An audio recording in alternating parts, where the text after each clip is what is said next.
कार्तिक मास के शुक्ल पक्ष की षष्ठी को मनाया जाने वाला छठ पूजा विश्व प्रख्यात है। यह पर्व यूपी, बिहार का सबसे बड़ा और पावन पर्व माना जाता है। यह पर्व सुख समृद्धि, धन धान्य और खासकर संतान प्राप्ति के लिए किया जाता है। वेदों के अनुसार छठ पर्व में सूर्य देवता और उनकी बहन छठी मैया की पूजा की जाती है। छठ व्रत क्यों किया जाता है, इससे जुड़ी कई कहानियां प्रचलित है, लेकिन हम आपको इस वीडियो में सबसे लोकप्रिय कहानी के बारे में बताएंगे।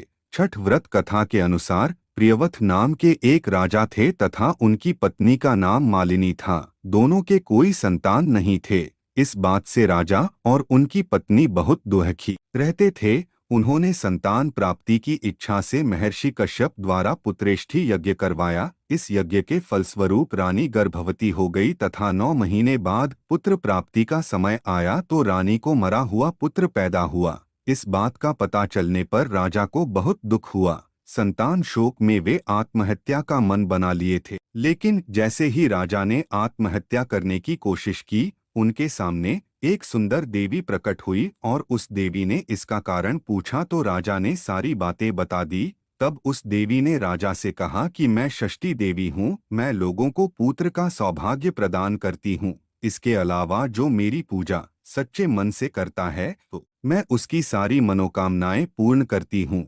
यदि तुम मेरी पूजा करोगे तो तुम्हारा मरा हुआ पुत्र अवश्य जीवित हो जाएगा, लेकिन इसके लिए तुम्हें 3 दिन का कठिन व्रत रखना होगा। इस पर दोनों राजा रानी ने अपने मृत पुत्र को सामने लेटाकर बड़े ही श्रद्धा और विश्वास के साथ षष्ठी देवी का 3 दिन का व्रत पूरा किया तथा भगवान सूर्य को अर्घ्य दिया, जिसके कारण उनका मरा हुआ पुत्र 3 दिन में ही जीवित हो गया। यह सब षष्ठी मैया की ही कृपा थी। तभी से षष्ठी मैया का व्रत पुत्र प्राप्ति के लिए तथा पुत्रों की दीर्घायु के लिए किया जाता है, जिन्हें लोग आज छठी मैया के नाम से जानते हैं तथा छठ पूजा करते हैं। मान्यता है कि जिस स्त्री को पुत्र न होते हों, उसे पुत्र प्राप्ति के लिए छठी मैया का व्रत अवश्य करना चाहिए। इससे पुत्र की प्राप्ति तो निश्चित ही है, और साथ ही साथ जिस स्त्री को पुत्र प्राप्त है, उसे अपने पुत्रों की रक्षा तथा उनकी दीर्घायु के लिए इस व्रत को करनी चाहिए।